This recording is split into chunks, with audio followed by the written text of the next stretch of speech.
So स्यामसङले Samsung M52 5G चाहिँ हालै lunch गरेको छ र यसको प्राइस स्टार्ट हुन्छ 49,000 बाट 6128GB भेरिएन्टको लागि भने 8128 मा नै आउँछ यो। त्यसै गरी अब यसपालि चाहिँ Samsungले हुन्छ नि डिजाइनमा चाहिँ धेरै चेन्ज ल्याएको छ कम्पेयर टु पहिलाको M51 हैन।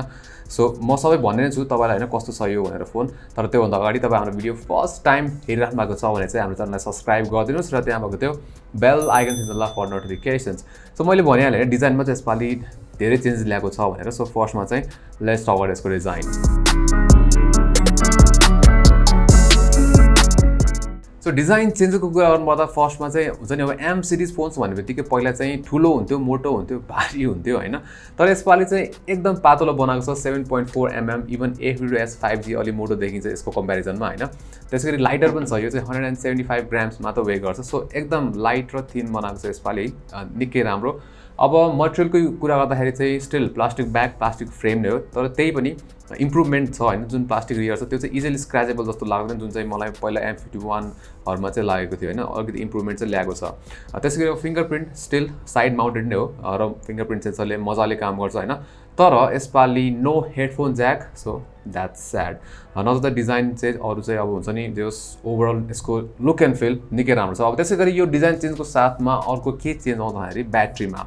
सो पहिला जब M51 मा हामीले 7000 mAh को ब्याट्री पाइरहेको थियौं भने यसपालि चाहिँ 5000 mAh को मात्र छ। तर त्यो भन्दामा अब नराम्रो चाहिँ हैन, एकदमै नराम्रो चाहिँ हैन। यसको स्टिल तपाईले अब मोडरेट टु लाइट युज गर्नुहुन्छ भने चाहिँ तपाईले एक दिन भन्दा बेसी चलाउन सक्नुहुन्छ हैन।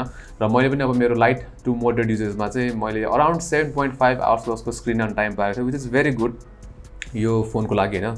जुन चाहिँ स्पेशली लाइट छ यो फोन हैन। सो त्यसले गर्दाखेरि त्यसैगरी अब चार्जिङको कुरा गर्दाखेरि चाहिँ यसमा 25 वाट फास्ट चार्जिङ सपोर्ट छ भने बक्समा चाहिँ 15 वाट चार्जर मात्र आउँछ र तपाईले अब फुल चार्ज गर्नु भयो भने चाहिँ स्लाइटली थोरै लाग्छ 2 आवर्स भन्दा चाहिँ स्लाइटली थोरै लाग्छ व्हिच इज नट ब्याड हैन। अब तपाईले अझै फास्ट चार्जिङ चाहिन्छ भने 25 वाट फास्ट चार्जर किन्दा भयो। अब अर्को इम्प्रुभमेन्ट आउँछ यसको डिस्प्लेमा। सो पहिला जस्तै 6.67 inch full HD plus super AMOLED display हो तर यसपालि चाहिँ 120 हर्ट्ज रिफ्रेश रेट दिएको छ। सो स्मुथनेस दामी छ यसको हैन। तर के छ भन्दाखेरि अड्याप्टिभ डिस्प्ले चाहिँ हैन। सो तपाईले हुन्छ नि अब स्क्रल गर्दाखेरि त 120 हर्ट्जमा हुन्छ भने स्क्रल नगर्दाखेरि पनि 120 हर्ट्जमै हुन्छ हैन। तपाईले इभन YouTube जस्तो एपमा नै भिडियो प्ले गर्दाखेरि चाहिँ 120 हर्ट्जमै हुन्छ। 60 हर्ट्ज चाहिँ गेम्स खेल्दा अथवा क्यामेरा एप चलाउँदाखेरि चाहिँ 60 हर्ट्जमा ड्रप हुन्छ नत्र चाहिँ 120 हर्ट्जमै बस्छ। त्यसैगरी अब कलर्सहरु कुरा गर्ने हो भने दामी छ, राम्रो छ, भाइब्रेन्ट। तपाईले हैन हुन्छ नि अब कन्टेन्टहरुको लागि it is really good. Even A52s 5G सँग कम्पेयर गर्ने भने सिमिलर नै लाग्छ हैन। तर ब्राइटनेस चाहिँ हल्का थोरै फिल हुन्छ यसको कम्पेयर टु A52 नत्र चाहिँ ओभरअल डिस्प्ले क्वालिटी पनि निकै राम्रो छ। अब अर्को इम्प्रुभमेन्ट कहाँ छ त परफर्मेन्समा। सो यसपालि चाहिँ Samsungले Snapdragon 778G चिपसेट दिएको छ 5G चिपसेट हैन जुन चाहिँ हामीले यो भन्दा महँगो Samsung A52s 5G मा नि पाउँछौँ। परफर्मेन्स सेम टु सेम नै छ हैन। तपाईले हुन्छ नि अब के छ भन्दाखेरि इभन हामीले डाइमेन्सिटी टुलहरुसँग कम्पेयर गर्ने हो भने CPU हुन्छ नि CPU स्कोर चाहिँ यसको कम्पेरेबल छ के लाइक दुईटाले राम्रो परफर्म गर्छ।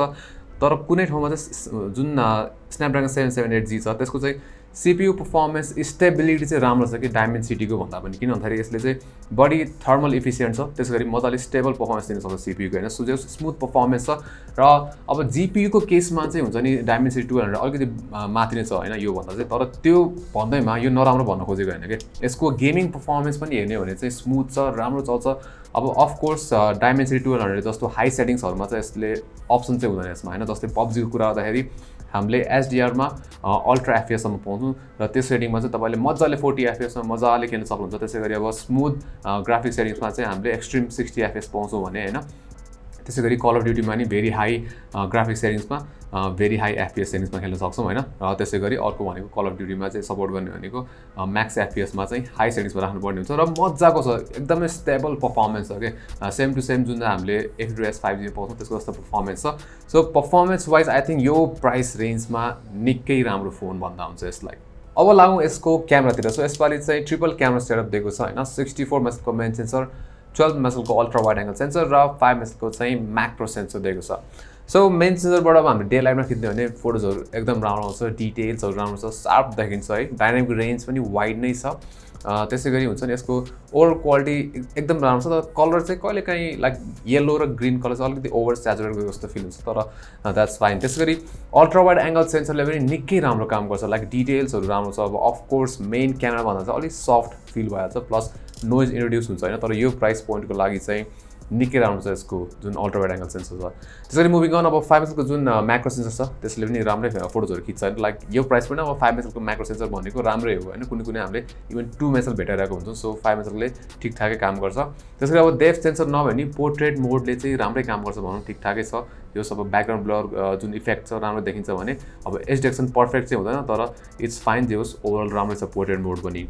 त्यसैगरी मलाई जुन यसको लो लाइट परफर्मेन्स छ मेन क्यामेरा त्यसरी अल्ट्रा वाइडको त्यो चाहिँ इम्प्रेसिभ लाग्यो के। यो प्राइस पोइन्टमा आई थिंक स्यामसङले राम्रो जब गरेको छ यसपालि नाइट मोडको लागि हैन।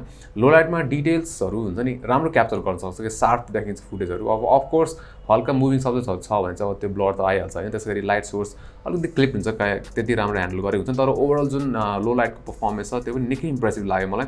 र नाइट मोडमा चाहिँ अझै राम्रो हुन्छ डिटेल्सहरु चाहिँ अझै बढ्छ हैन। तर अफ कोर्स स्याडोजहरु चाहिँ अलिकति क्रस गर्छ त्यसले गर्दाखेरि तर नाइट मोडले नि निकै इम्प्रुभ गर्छ फोटोजहरुमा चाहिँ ओभरअल नाइट परफर्मेन्स पनि राम्रो छ यसको क्यामेराको। अब फ्रन्ट क्यामेराको कुरा गर्ने हो भने नि डिटेल्सहरु निकै राम्रो क्याप्चर गर्छ यसले फेसमा हैन। शार्प देखिन्छ सेल्फिजहरु। त्यसैगरी कलर्स पनि राम्रो छ र डाइनामिक रेन्ज पनि इट्स वाइड तर कलर चाहिँ कहिलेकाहीँ त्यो फेसमा रेड र येलो टिन्ट हल्का देखा जस्तो फिल हुन्छ तर इट्स फाइन। त्यसैगरी भिडियो क्वालिटीको कुरा गर्ने हो भने चाहिँ अब main camera ultra wide camera र फ्रन्ट क्यामेरा तिनटैबाट चाहिँ 4K 30 सम्म खिच्न सक्छ भने मेन क्यामेराले चाहिँ 1080p 60 सम्म गर्न सक्छ हैन। त्यसैगरी फ्रन्ट क्यामेरा 1080p 60 सम्म गर्न सक्छ। सो मेन क्यामेराको क्वालिटी राम्रो छ है। शार्प देखिन्छ फुटेजहरु 4K मा। त्यसैगरी हुन्छ नि त्यो डाइनामिक रेन्ज त्यो पनि राम्रो छ र ओभरअल भिडियो क्वालिटी राम्रै छ भनौं 4K मा हैन। लाइक इम्प्रेसिभ नै छ। त्यसैगरी अब 4K वाइडमा पनि राम्रो छ फुटेजहरु तर अफ कोर्स नोइज इन्ट्रोड्युस हुन्छ हल्का हैन। त्यसैगरी अब यसमा चाहिँ अलिकति त्यो डाइनामिक रेन्ज त्यति इम्प्रेसिभ हुँदैन तर कलर चाहिँ राम्रै छ। त्यसैगरी फ्रन्ट क्यामेराबाट पनि भिडियो फुटेज चाहिँ मलाई राम्रो लाग्यो। शार्प देखिन्छ फुटेजहरु तर डाइनामिक रेन्ज चाहिँ त्यति इम्प्रेसिभ हुँदैन यसको हैन। ब्याकग्राउन्डमा डिटेल्सहरु मेन्टेन गर्न सक्दैन। अब स्ट्याबिलाइजेसनको कुरा गर्ने हो भने चाहिँ फुल एचडी 1080p रेजोल्युसनमा चाहिँ यसको जुन भिडियो स्ट्याबिलाइजेसन भन्ने अप्सन चाहिँ हामीले टगल गर्न सक्छौं EIS र त्यसले चाहिँ अब फुल एचडी मा राम्रै काम गर्छ। कहिले अब त्यो जिटर्सहरु हुन्छ नि हामीले प्यान गर्दाखेरि त्यसलाई स्मुथ गरिदिन्छ हैन जुन चाहिँ 4K मा चाहिँ अवेलेबल हुँदैन स्याडली तर 4K मा स्ट्याबिलाइजेसन नराम्रो छ हैन। इट्स फाइन है। सो ओभरअल भिडियो क्वालिटी पनि निकै राम्रो छ यसको। अब चाहिँ बाँकी कुराहरु हेरौँ। सो फर्स्टमा स्पिकर छ बटम फायरिङ स्पिकर दिएको छ यसमा हैन र स्पिकर लाउड छ हैन एकदमै लाउड छ र म्याक्स भोल्युममा चाहिँ अलि डिस्टर्टेड जस्तो सुनिन्छ तर क्वालिटी चाहिँ त्यति राम्रो छैन। एभरेज मात्र छ क्वालिटी हैन। सो क्वालिटी त्यति राम्रो भएन।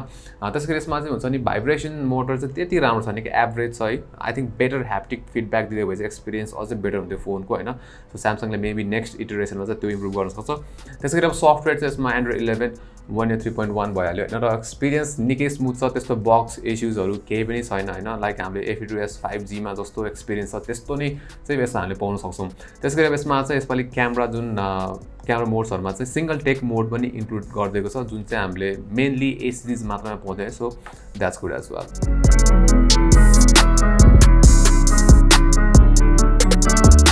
So Samsung M52 5G यो प्राइसमा चाहिँ I think one of the good phones to buy, one of the best phones to buy हैन। अब यो प्राइस पोइन्टमा Snapdragon 778G अफ कोर्स सबभन्दा बेस्ट चिपसेट हैन तर I think very good performance है। एकदम लाइक स्टेबिलिटी राम्रो छ कि अरु भन्दा पनि लाइक एकदम स्टेबल परफर्मेन्स दिन्छ हैन। त्यसैगरी क्यामेरा पनि क्वालिटी राम्रो छ यसको है। त्यसैगरी तपाईलाई ब्याट्री 7000 mAh बाट 5000 mAh झरे पनि राम्रै छ स्टिल ब्याट्री लाइफ हैन। र पहिला चाहिँ अब M सिरिजको जुन M51 हरु थियो त्यसमा चाहिँ अब हेर्दै अग्ली लाग्थ्यो हैन। बल्की फोन्स लाइक बोक्दाखेरि नि अलिकति झ्याउ लाग्दै हुन्छ हैन। यसपालि त्यसमा एकदम ड्रास्टिक इम्प्रुभमेन्ट ल्याइदिएको छ। सो हुन्छ नि एकदम लाइक एस्थेटिक्सको हिसाबमा नि एकदम राम्रो छ कि लाइक फ्ल्यासी देखिन्छ कि एकदम हुन्छ नि एस्थेटिक्स राम्रो छ है। सो त्यसले गर्दाखेरि आई थिंक ओभरअल एक्सपिरियन्स चाहिँ निकै राम्रो छ। So of course one of the best phones to buy M52 5G। सो यो भिडियोमा चाहिँ यति नै राम्रो लाइक गर्नुस् शेयर गर्नुस्। त्यसैगरी यस्तै कन्टेन्ट्सहरुको लागि चाहिँ हाम्रो च्यानललाई सब्स्क्राइब गर्नुस् र त्यहाँ भएको त्यो बेल आइकन थिच्नुस् फर नोटिफिकेशन्स। अनि नेक्स्ट टाइम नमस्ते।